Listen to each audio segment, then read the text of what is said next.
They say the quiet of winter is peaceful, but that is only if you never wake to footsteps outside your door in the dead of night. Mark Winters knew the stillness of snow-covered forests, the kind of silence that blankets a world frozen in frost. But nothing could have prepared him for the night when that silence became a predator. Each step in the snow outside his isolated cabin wasn't random. It was patient, calculated, waiting, and he was completely alone. Or so he thought.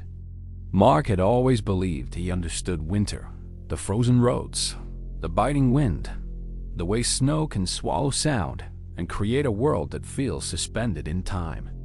But that night, everything changed. Around 2:43 a.m., he awoke to a subtle crunching in the snow, a sound so deliberate it froze him in place. At first, he convinced himself it was the wind or some wandering animal. Yet the rhythm of the footsteps, the way they circled his cabin, the strange patterns in the fresh snow outside, none of it was natural.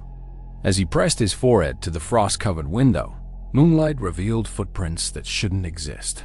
Too long, too thin, bending at impossible angles, tracing his cabin as if something was studying him. Every instinct screamed for him to hide, to call for help, but curiosity and terror rooted him in place. That night would become the first of many when Mark would learn that winter's silence isn't peaceful at all. It's patient, it's watching, and sometimes it's alive. Mark Winters had grown up surrounded by snow-covered forests, a world where winter's silence often felt like a friend, but nothing in his life had prepared him for the night when that silence became something alive, something sinister. It began around 2:43 a.m., the kind of hour when the moonlight glinted off the snow in sharp silver lines and shadows stretched unnaturally long, as if the world itself was holding its breath. Mark awoke to the faintest crunching, almost imperceptible at first, yet deliberate, steady, circling the perimeter of his isolated cabin like an invisible predator pacing and waiting. He lay frozen in bed for what felt like minutes, telling himself it was nothing wind, a stray animal, the settling of snow, but instinct screamed at him that this was different, wrong.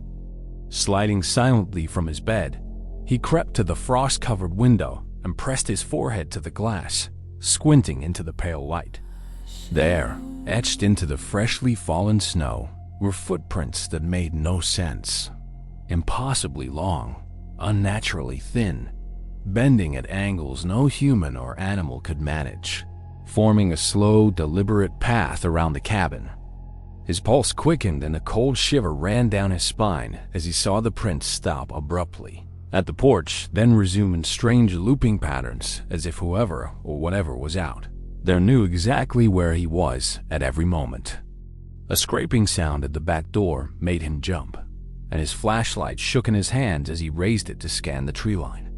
The snowstorm from earlier in the night had ceased, leaving the forest unnaturally, still amplifying every sound, every snap of a twig, every whisper of wind, as though the world was conspiring to make him notice the presence that lurked just out of sight. Mark wanted to call out, to confront the intruder, but no sound left his throat. Fear had stolen his voice. Minutes stretched like hours, each step outside seeming closer than the last, until the footsteps suddenly stopped. Absolute silence swallowed the cabin, pressing against his ears like a heavy weight.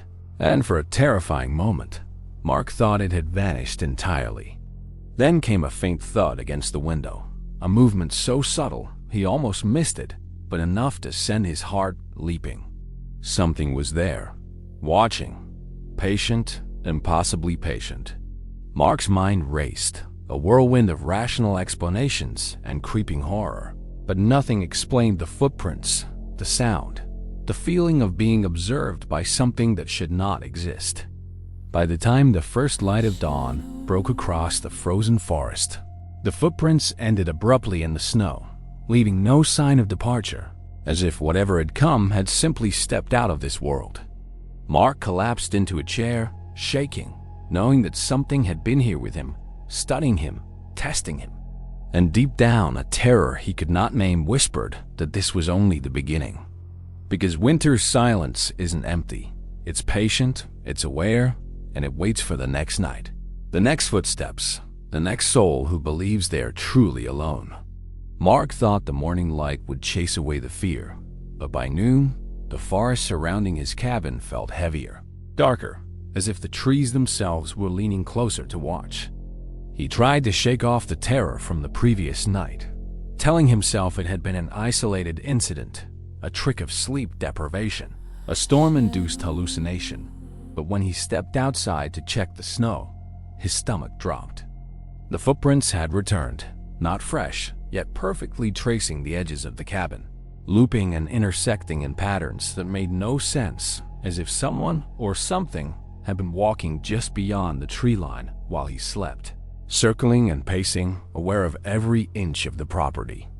Mark's hand shook as he picked up his camera, determined to document what no one would believe. Snapping photos of the prints, each one impossibly thin, unnaturally long, and impossibly perfect, like they had been carved into the snow by something that didn't follow the rules of nature. As he studied the images, a shadow flickered at the edge of the woods, tall, distorted, bending around the trunks of the pines as if it moved in ways humans could not.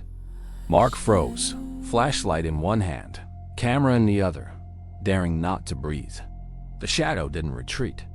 It lingered, patient and deliberate, shifting in the snow without leaving any mark. A low whisper carried on the wind, or perhaps directly into his mind, though no one was there, calling his name softly, deliberately, the sound stretching impossibly through the icy air.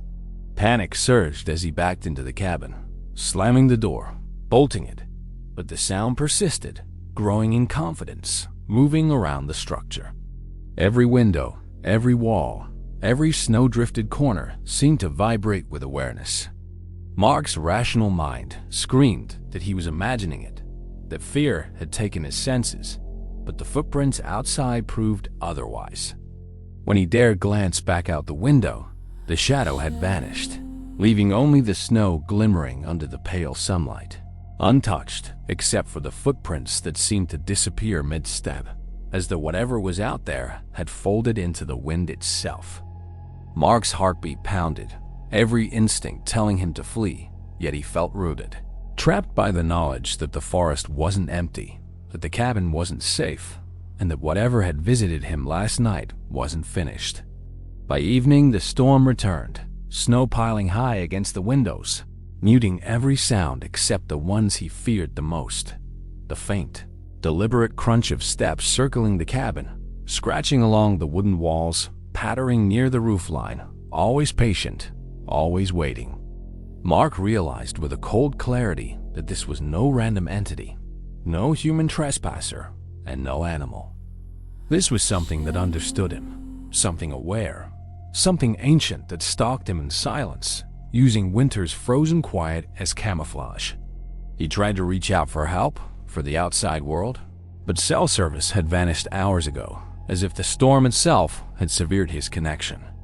And when night fell, he lay in bed, once more flashlight clutched tightly, listening as the first crunch of footsteps announced the return of the run of the rare, invisible visitor, this time closer, slower, deliberate, counting, measuring, waiting, reminding him in the most primal way that solitude in winter is not safety, and that some footsteps you hear are never meant to be followed. They are meant to follow you. Mark thought he had grown accustomed to the terror, that perhaps the footsteps were a nightly trick his mind played on him, until the third night arrived and the sound changed, no longer distant, circling, teasing from the tree line, but closer, deliberate, impossibly near, as if the entity had learned his patterns, his fears, and was now stepping directly toward him. Around 2:52 a.m., the crunching began again, this time on the snow-covered porch. Faint at first, but then unmistakable. Slow, heavy, deliberate. Mark froze mid-breath, flashlight trembling in his hands as he peered through the frost-laced window. He could see nothing yet feel the presence, as though the darkness itself had mass, watching, calculating. The air grew colder than the winter storm outside could account for. frost forming on the inside of the glass in intricate, almost unnatural patterns that seemed to move with the shadows. His instincts screamed to retreat, yet some part of him, a foolish, horrifying curiosity, urged him to open the door. Every rational thought warned him against it, but the sound of steps so close now, so confident, was magnetic. Mark's knuckles were white as he gripped the handle, hesitating, the crunch of snow shifting slightly with each heartbeat outside. Then he saw it, a shadowed figure at the edge of the porch, impossibly tall, limbs bending at strange, unnatural angles, the outline too distorted, too wrong for a human, yet eerily deliberate. His mind struggled to process it, to convince itself that he was hallucinating, but the shadow moved toward him in silence, the snow undisturbed except for a single set of footprints that ended abruptly at the porch boards, as though whatever was outside had stepped off the world itself. Mark stumbled back, heart hammering, flashlight beams slicing the darkness in erratic bursts, illuminating nothing but snow, trees, and the porch empty. And then came the voice, low, wet, distorted, whispering his name in a tone that was almost familiar, almost human, yet undeniably alien. Mark. It breathed, stretching across the snow, curling around the cabin, pressing into his ears, his skull, his chest. The air seemed to vibrate with its presence. He stumbled backward, almost dropping the flashlight, and in that instant the shadow shifted faster than sight could. Track wrapping around the porch, railing vanishing only to reappear inches from the doorframe, impossibly close-bending in ways the laws of physics forbid. Panic erupted in Mark as he slammed the door, bolting every lock, but the presence didn't retreat. He could feel it, a weight in the air, a pressure in the room, a cold that seeped into his bones. Outside, the snow was silent once more, yet he knew it hadn't left. It had waited, patient, knowing he was trapped in that cabin, alone. And as he collapsed to the floor, shaking, the footsteps resumed inside the walls this time, circling the room, scratching, pacing, counting, as though testing the boundaries of his fear, confirming his isolation. Mark realized then that the forest, the snow, the winter, none of it was empty, and none of it was safe. Whatever had been circling him for 3 nights had learned, adapted, and now stalked him not as an intruder, but as a hunter, patient, silent, and impossibly intelligent. And that night, as the wind howled and the snow pressed against the windows, he understood the most horrifying truth. The footsteps were never meant to be found. They were always meant to follow him. By the 4th night, Mark's sanity had begun to fray. Sleep was a distant memory. Every shadow in his cabin, every groan of the old wooden walls, made his heart hammer as if it were trying to escape his chest. He had barricaded windows, double-locked doors, and still, the footsteps came, never loud, never chaotic, always deliberate, circling the cabin as if marking his territory, teaching him a terrifying lesson in patience. Around 3:03 a.m., he woke to an almost imperceptible shift in the air. A cold so sharp it burned his lungs as he breathed, and that was when he realized the footsteps were inside the cabin this time. Not on the porch, not in the snow outside inside. His flashlight slipped from his grasp as the sound of crunching snow, impossibly clear and yet untraceable, echoed softly across the floorboards of the living room. He turned slowly, muscles locked in frozen terror, and in the beam of light, the room appeared normal until it wasn't. A chair had shifted slightly. A picture frame leaned at an impossible angle, and the faintest scratch marked the hardwood, as though long, thin fingers had pressed against it just moments before. Mark's pulse raced. Every rational explanation collapsed under the weight of what he was experiencing. He whispered to himself that he was imagining it, that fear had eaten away at his mind, but the evidence in the room, combined with the knowledge of the footprints outside, said otherwise. Then came the cold draft too localized to be the wind that moved across his neck like the brush of a hand. Panic surged. Mark bolted upright, fumbling for the camera he had set to record the previous nights, hoping, praying that it would capture something, Anything that could prove he wasn't insane. The lens blinked, lights on, and he positioned it across the room, heart hammering, sweat freezing on his forehead in the bitter winter air.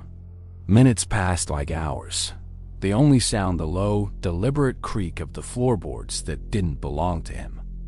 And then in the corner of the room a shape began to emerge.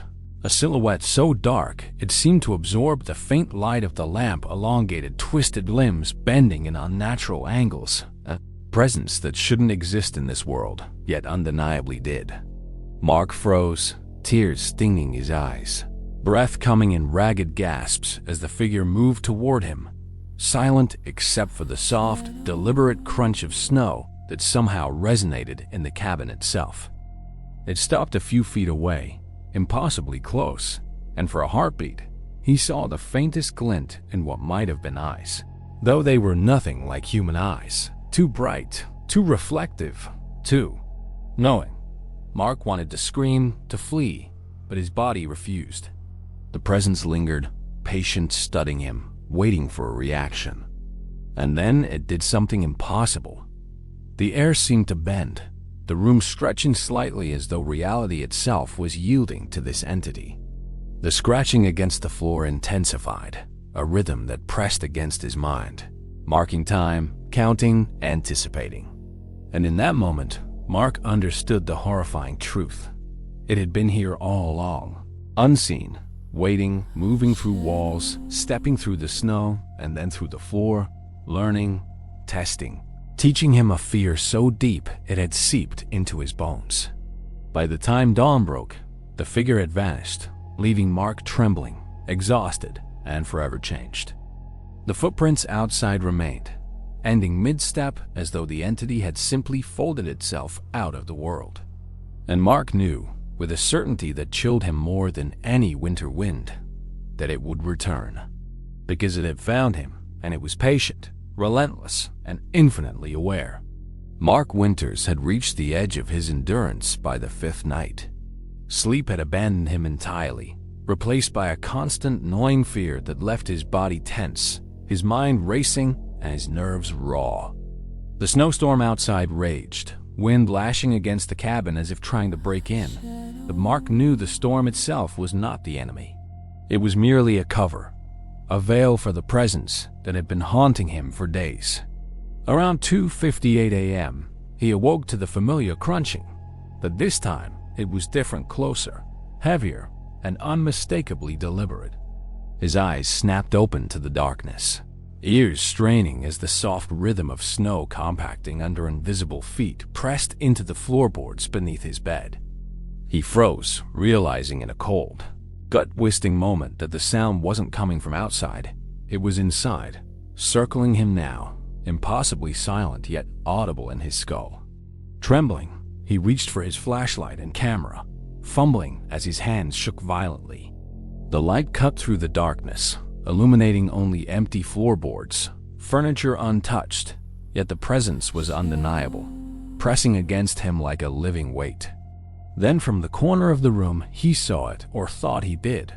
A flicker of movement, a shadow too fluid, too wrong for the eye to hold, stretching and bending in impossible angles, almost teasing him, watching him, daring him to acknowledge it. A low, wet, rasping whisper rolled across the room, just a syllable of his name. Mark. His blood ran cold as the voice reverberated through his chest, filling the cabin with its unnatural presence. He wanted to flee, to escape, but his body had betrayed him, frozen with terror. Step by step, the shadow inched closer, yet when he blinked, it shifted impossibly across the room, closer still, leaving no trace of how it had moved, defying every law of physics he had ever known. Mark raised the flashlight to track it, and for a fleeting moment, the light caught something horrifying. A faceless form, long limbs stretched thin, bones bending like broken branches. A presence that wasn't entirely human, yet undeniably alive, studying him. A metallic taste filled his mouth as panic surged, and he stumbled backward, tripping over the rug, his heart hammering so violently it felt like it might burst through his chest. The shadow froze, as though savoring his fear, before vanishing into a corner where no corner should exist, leaving only the sound of crunching snow fading into silence. Trembling, Mark sank to the floor, the flashlight rolling from his hand, and in the dim glow of dawn creeping through the frosted window, he dared to look outside. The footprints had returned, never fully disappearing, never leading away, ending mid-stride, as if whatever had come for him could step beyond this world at will. And in that moment, Mark realized the terrifying truth. It hadn't been stalking him by chance. It had been learning, studying, hunting, always aware, always patient, and it would return. Because solitude, winter, and snow are not shields. They are invitations. And whatever had entered his life had found him and would never let him go. By the sixth night, Mark Winters no longer recognized himself, the edges of his sanity frayed by the relentless terror that stalked him in the frozen darkness.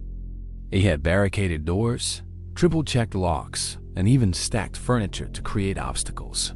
Yet none of it mattered. The presence knew him, studied him, anticipated him, and no barrier could stop it. Around 3:07 a.m., he awoke once more to the dreaded sound. The slow, deliberate crunch of footsteps in the snow, this time punctuated by a soft dragging, like claws or elongated limbs brushing against the porch boards. He held his breath, gripping the flashlight and camera with white-knuckled desperation, heart hammering in a rhythm that matched the steps. The air in the cabin had turned impossibly cold, frost forming on the edges of the windows in delicate, unnatural patterns that seemed to writhe in the dim light. Then, in the corner of his eye, he caught movement, just a flicker, a shadow folding into itself and stretching impossibly long, bending at angles no human or animal could. Mark froze, realizing it was closer than ever before, less shadow and more presence, a palpable weight in the room that pressed against his chest, making breathing a battle. The scratching on the floorboards intensified, circling him in patterns that mocked every step he tried to take, counting, measuring, marking territory. He raised the flashlight and pointed it toward the far wall, and for the briefest instant, he saw it. A humanoid silhouette. Impossibly tall limbs stretched thin and contorted a faceless head tilting slowly just enough to suggest awareness, intelligence, and hunger. A whisper crawled across the room, soft but icy. "You see me, Mark." And he realized with a shiver that it had known his name the moment he stepped into the cabin, had been aware of him for nights before he even fully noticed. Panic surged and he stumbled backward, tripping over the rug, slamming into the wall, yet the figure didn't move forward. It paused, patient, deliberate, savoring his fear, bending the rules of space and light as if the room itself was its plaything. Mark's voice finally escaped in a strangled scream, but the sound seemed to vanish before reaching the air, absorbed by the entity's presence. He flailed, trying to grab the camera and prove it existed, but the camera slipped from his fingers, spinning across the floor to land face down. Silence fell for a heartbeat too long, and then suddenly, the shadow dissipated, leaving only the cold air and the faint crunch of snow fading outside the window. He dared to look at the snow through the frost, and there were the footprints again, ending abruptly mid-stride, as though the creature had simply stepped into nothingness.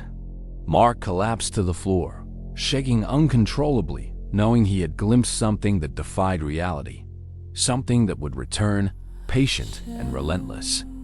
And in the icy silence of the cabin, he understood the truth that chilled him more than the snow itself.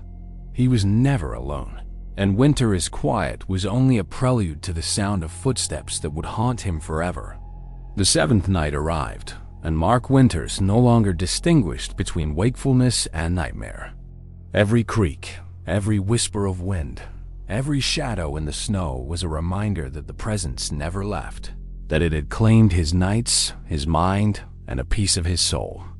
Around 3:13 a.m., he awoke to the familiar sound of slow, deliberate footsteps circling the cabin, but this time they were different, heavier, closer, almost impatient, as though the entity had grown confident in its dominion over him. Mark clutched the flashlight like a lifeline, camera dangling from his neck. Heart hammering so violently he thought it might tear free, and pressed himself against the far wall, unable to look away from the frost-covered window. Outside, the snow glimmered under the dim moonlight, and the footprints led from the tree line directly to the porch, then abruptly vanished in mid-stride, leaving nothing but an icy void. He thought he saw a figure in the corner of the room, shifting impossibly, bending in unnatural angles. Faceless yet fully aware, its presence pressing on him with a suffocating weight. The air grew frigid, breath crystallizing before his eyes, and a low, wet whisper echoed through the cabin. "You're never alone, never safe, never free." Mark's knees buckled, and he sank to the floor, realizing the terrifying truth he had tried to deny. The entity wasn't just stalking him. It was entwined with the cabin, the forest, the snow. It was part of this world, and yet beyond it, bound to him now as surely as the footprints in the snow. For hours he sat frozen, listening to the silence, knowing the footsteps could resume at any moment, knowing the shadow could return in a blink, knowing that his life would never be his own again. When dawn finally broke, weak and pale, he dared to peek outside, only to see the snow pristine, untouched, the footprints gone, as if erased by some impossible force.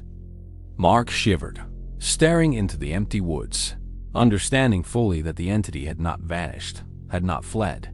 It had merely waited, patient, relentless, eternal, leaving him alive but forever haunted.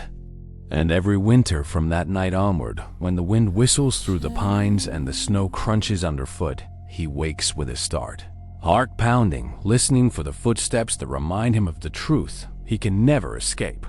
Solitude is a lie, and some presences once found never leave. Mark thought the nightmare had ended, that dawn's light had banished the footsteps, but deep down he knew the truth. The snow never forgets, the forest never releases its prey, and some shadows once awakened are patient enough to follow you forever. Every winter, every cold night, every whispering wind carries the echo of those steps, and Mark knows, as you will too, that being alone is only an illusion. Listen closely, because sometimes the footsteps aren't outside. They're inside.